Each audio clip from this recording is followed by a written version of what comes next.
Marvel rarely misses when it comes to casting, but it does happen. Here are some of the worst casting choices in Marvel movie history. Christopher Eccleston as Malekith in Thor: The Dark World. Now, like most people that will be on this list, this has more to do with the movie than it does the actor. Eccleston is a very talented actor, and I personally enjoy other performances of his very much. However, Thor: The Dark World was a disaster of epic proportions from start to finish that no one in the film could escape. The actor wasn't given a lot to work with, plus he was covered in all that makeup and those prosthetics, so it would be hard to get emotion across anyways. Not impossible, but truly, you can tell he's working with what he has. The director of the film, Alan Taylor, has come out and said that there are essentially two versions of the Thor sequel. He claimed Marvel had given him creative freedom during the filming process, but when that film went into post-production, everything changed. Christopher Eccleston commented on The Dark World at Fan Expo Boston, saying that he was initially told by a producer that there would be a little bit of prosthetics, only that little bit turned out to be 7 hours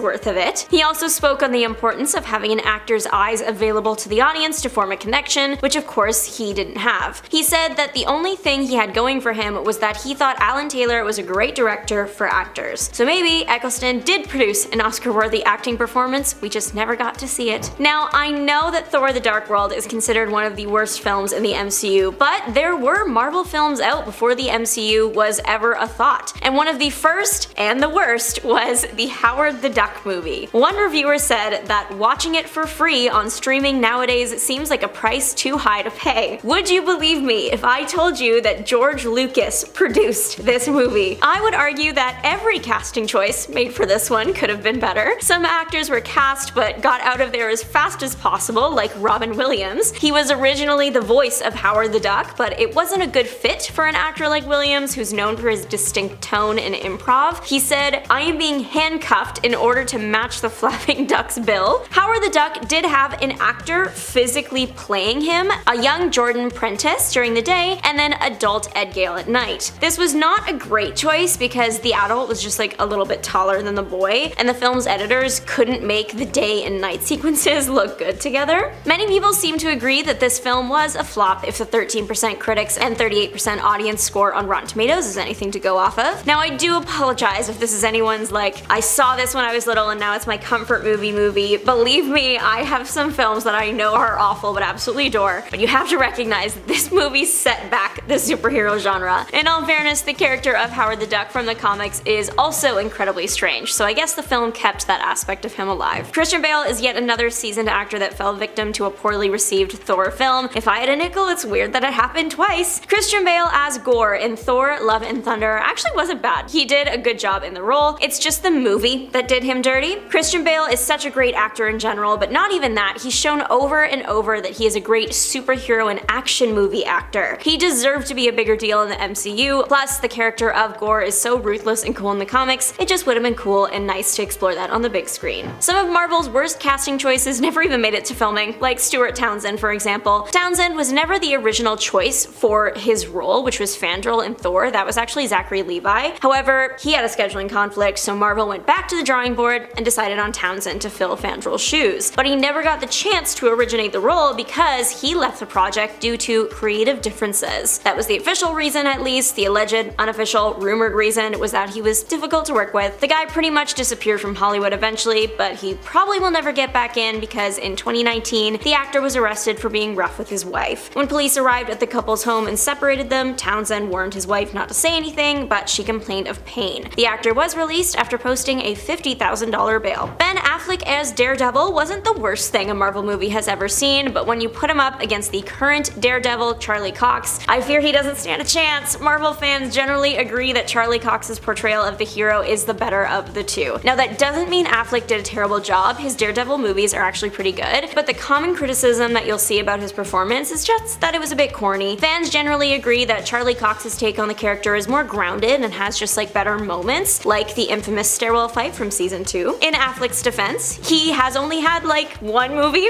in the role, and Charlie Cox had 3 seasons of a TV show, plus other TV appearances, movie appearances, and even has a new show coming up, Daredevil Born Again. So I fear Affleck never stood a chance when it comes to character development. His I Bought the Bank Batman, however, now that was amazing. That was great, no contest there. Terrance Howard never made it past the first film in the MCU and is responsible for one of the most famous recasts of the franchise. Howard's Rhodey is appreciated by some and loathed by others. Those that did not like his performance say he lacked chemistry with his co-star, Robert Downey Jr., and that friendship is one of the most important relationships to Iron Man, so those actors really need chemistry. Others say Howard was just too soft-spoken for the role. The widely reported reason Howard didn't stay on for more future MCU films was that Marvel and Howard just couldn't come to an agreement when it came to how much the actor would get paid. Like always though, rumors tell a very different story. Allegedly, Marvel high-ups weren't thrilled with his performance, leading to a lot of reshoots. In more recent years, the actor has been making some interesting claims, like those made during his Joe Rogan episode, like 1 × 1 = 2, that he could build Saturn without gravity, or that he's just gonna eliminate gravity. The actor does have some upcoming projects, but it's unlikely that Marvel will ever cast him in anything again. I love Jessica Chastain. It's so rare that she does a bad movie, but not impossible. I don't think it's controversial for me to say that the last X-Men movie, X-Men Dark Phoenix, was not the strongest of the franchise. This is a similar situation to Christian Bale in Thor 4 More Thor. Chastain is such a massive talent trapped in a less than stellar film. Now, her character definitely had some really cool moments, like that catwalk towards Magneto on the train, but overall, the movie didn't perform well, and this is one of her less popular roles. Robert Downey Jr. as Doctor Doom is a hot topic right now. Some are saying this is a terrible casting decision, others are very excited about it. Personally, I'm intrigued, and will wait to form my opinion until I actually see his Doom. I love RDJ. Tony Stark is my favorite MCU character, and everyone agrees that he was the choice for the hero. Some people are worried that if RDJ returns as Doom and it isn't amazing, the super legacy will be ruined not just for the character, but also the actor. I think that Marvel took a risk casting RDJ again, but then again, casting him as Stark in the first place was a risk too, and we all know how well that paid off. Marvel adjacent actor TJ Miller is known for his role as Weasel in the first 2 Deadpool installments,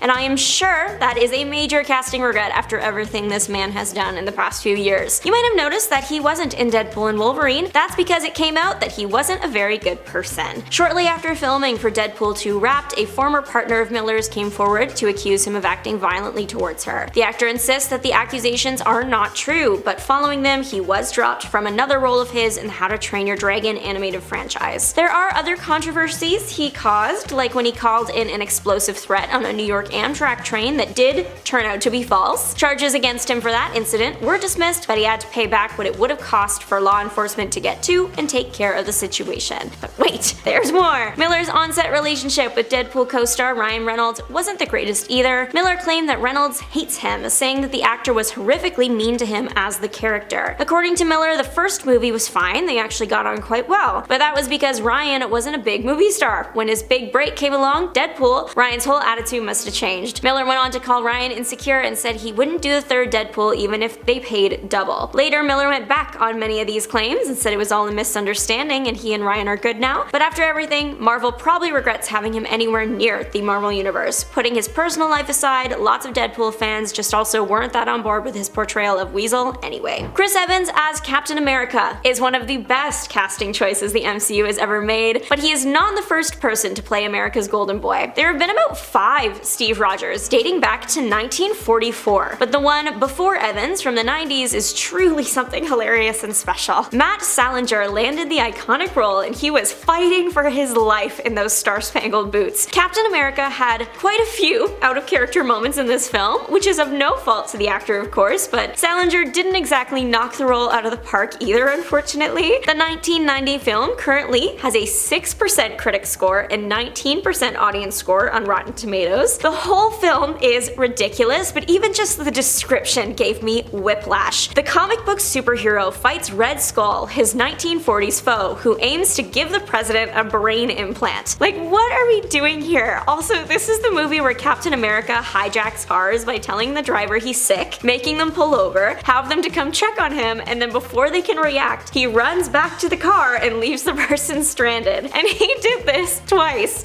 and it's really funny. Just one more precious gem of a fact about this movie: Captain America has rubber ears. The director had wanted to use the actor's real ears, but they looked a bit weird with the costume, so obviously rubber ears were the way to go. One Reddit user did ask the director of the film about this, and apparently he just didn't think anyone would notice, and I'm sure in the 90s nobody did. Truly a piece of Marvel history that should never be forgotten. But what do you think? Let us know. Bye!